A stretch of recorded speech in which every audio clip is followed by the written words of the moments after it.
Pukul 13 waktu Indonesia Barat. Radio Republik Indonesia Palembang dengan Warta Berita.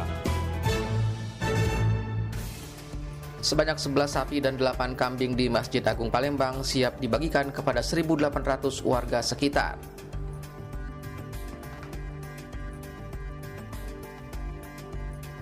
Pemerintah Kota Palembang memberikan bantuan alat bantu bagi para penyandang disabilitas. Itulah diantaranya informasi yang kami hadirkan siang hari ini Minggu 16 Juni 2024 yang dihimpun oleh tim redaksi RRI Palembang bersama saya Abbas Surya. Kita mulai dengan informasi yang pertama.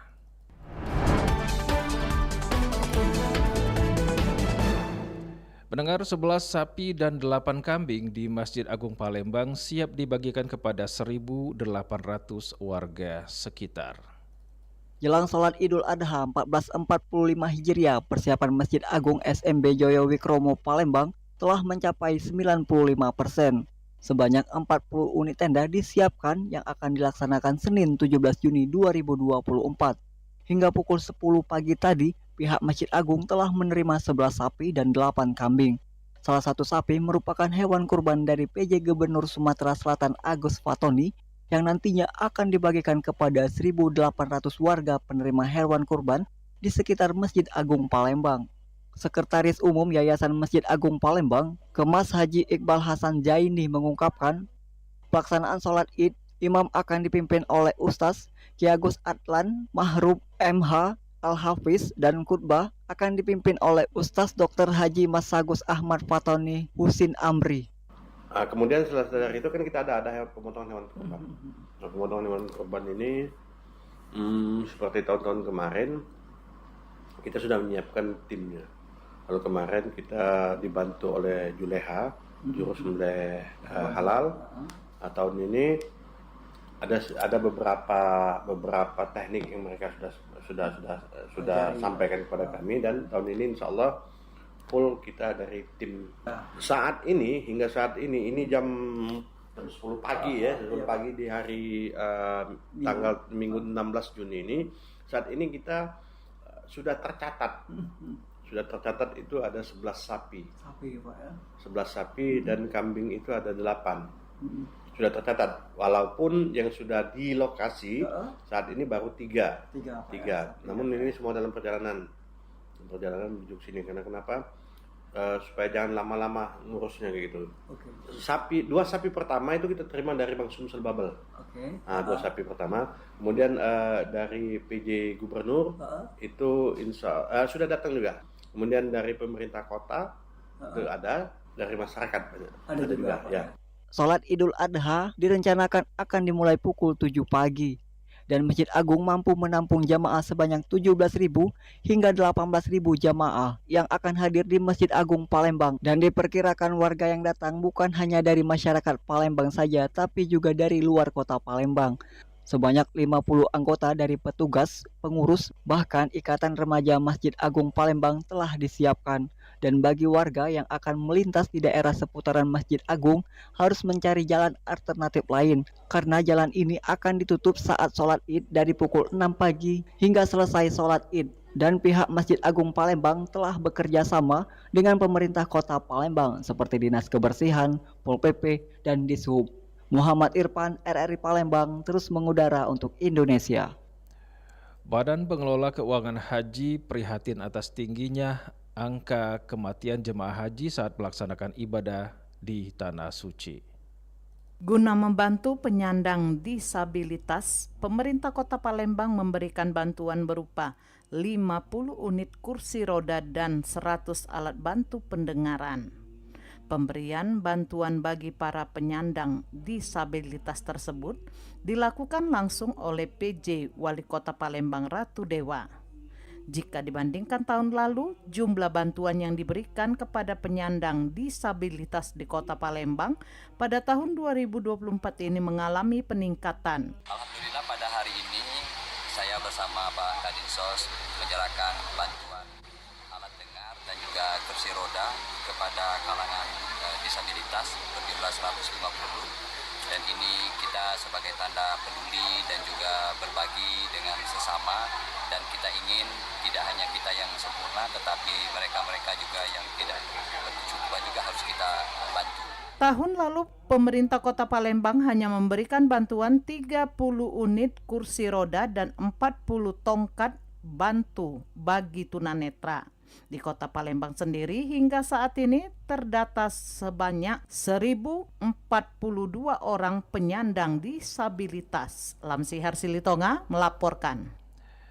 Laporan Lamsihar Silitonga tentang pemerintah Kota Palembang berikan bantuan alat bantu bagi para penyandang disabilitas. Kita ke informasi berikutnya, pendengar. Badan Pengelola Keuangan Haji prihatin atas tingginya angka kematian jemaah haji saat melaksanakan ibadah di Tanah Suci. Badan Pengelola Keuangan Haji BPKH menyoroti tingginya angka kematian jemaah haji saat melaksanakan ibadah di Tanah Suci. Tercatat jumlah jemaah haji yang meninggal dunia pada tahun 2023 mencapai hampir 800 jemaah. Anggota BPKH Indra Gunawan mengungkapkan sebagian besar jemaah haji yang meninggal dunia merupakan mereka yang telah berusia lanjut dan memaksakan untuk melakukan ibadah rukun haji yang sempurna. Indra mengatakan kondisi ini sangat memprihatinkan karena peristiwa ini terjadi di saat pemerintah telah menaikkan biaya ongkos haji yang diharapkan dapat meningkatkan keamanan dan kualitas kesehatan para jemaah haji. Kami berharap sebenarnya dari sisi dokter memberikan advice ya kepada pemerintah, dalam ini Kementerian Agama, karena kami punya concern tingkat kematian jemaah haji itu sangat tinggi sekali dari tahun ke tahun.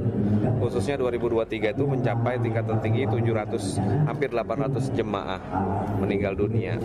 Dan ini prihatin karena kami kan merasa harusnya meningkatnya biaya juga meningkatnya keamanan ya, dan juga kesehatan. Indra mendorong agar tenaga kesehatan, khususnya dokter, dapat memberikan edukasi dan sosialisasi yang lebih intensif kepada jemaah calon haji, terutama bagi mereka yang telah berusia lanjut.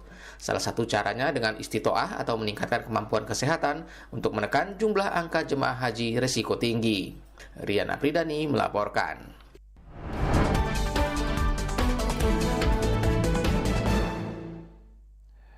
Pendengar, promosi pencapaian pengelolaan anggaran wajar tanpa pengecualian diminta disampaikan secara detail dan transparan kepada masyarakat.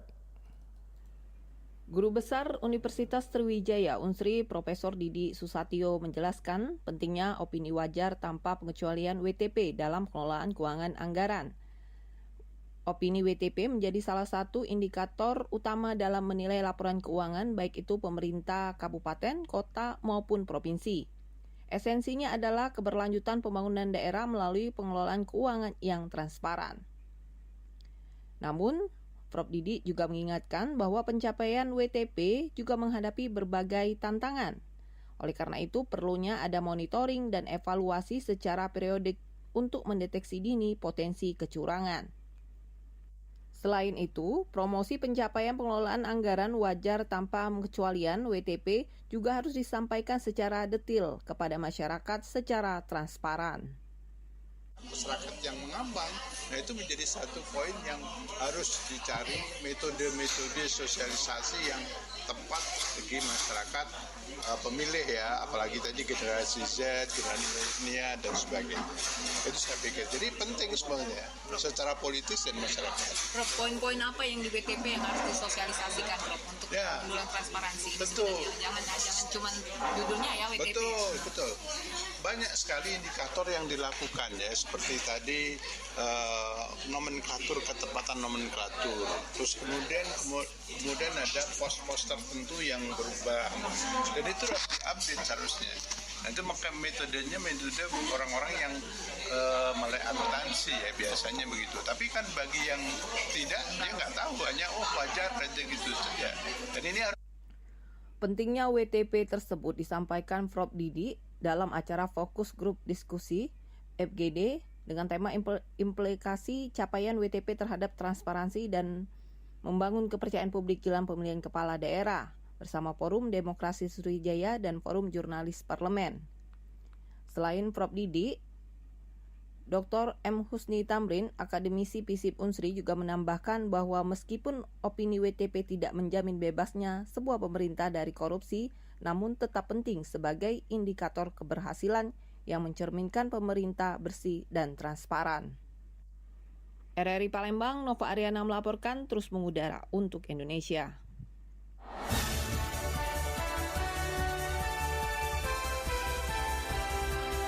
Warta Berita Radio Republik Indonesia Palembang.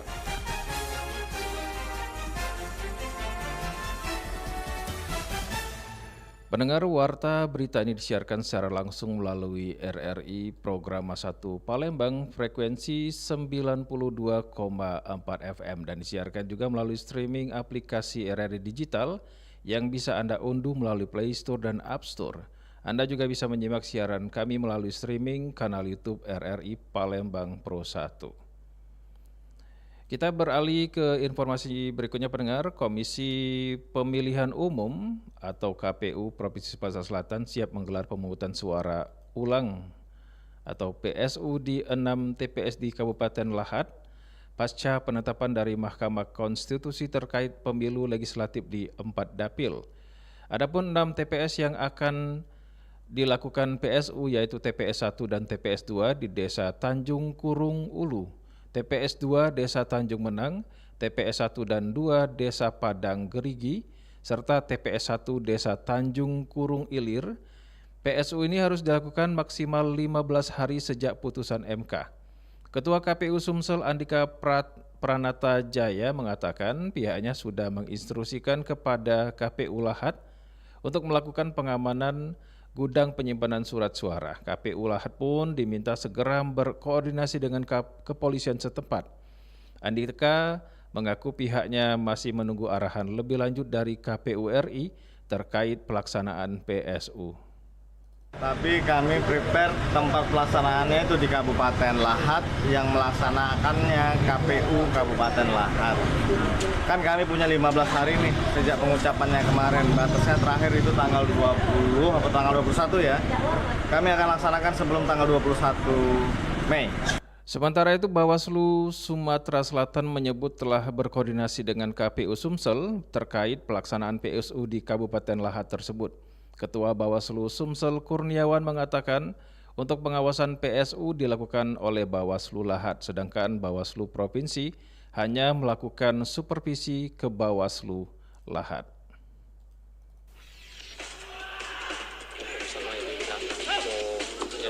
Olahraga atletik Sumatera Selatan berharap pemusatan latihan nggak usah mulu-mulu kan, karena dilihat dari persiapan sekarang dan tim JFC tidak akan terpengaruh terkait dengan pemain sudah memahami kesabaran masing-masing.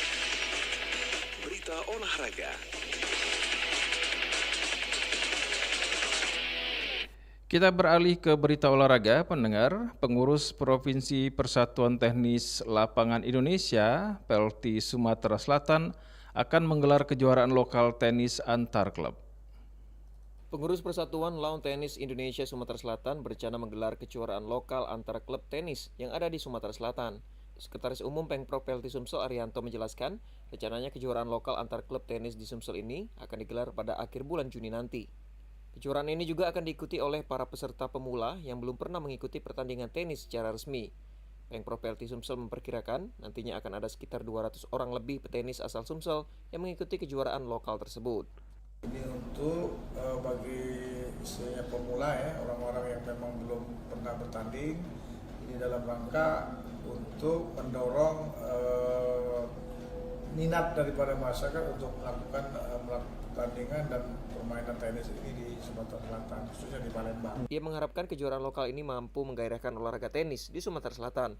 Nantinya kejuaraan lokal tersebut akan mempertandingkan 7 nomor, mulai dari kelompok umur hingga eksekutif.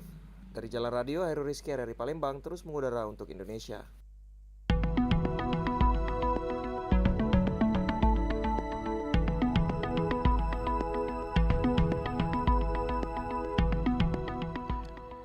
Sekian warta berita produksi Radio Republik Indonesia Palembang. Sebelum berpisah, kami sampaikan kembali topik berita aktual siang ini, diantaranya 11 sapi dan 8 kambing di Masjid Agung Palembang siap dibagikan kepada 1.800 warga sekitar. Pemerintah Kota Palembang berikan bantuan alat bantu bagi para penyandang disabilitas. Informasi lainnya dapat Anda akses melalui website kami di rri.co.id. Kami juga membuka ruang aspirasi bagi Anda untuk menyampaikan sejumlah peristiwa yang berada di sekitar Anda melalui line WhatsApp di 082179279090. Mewakili kerabat kerja yang bertugas, saya Abbas Surya, undur diri sampai jumpa.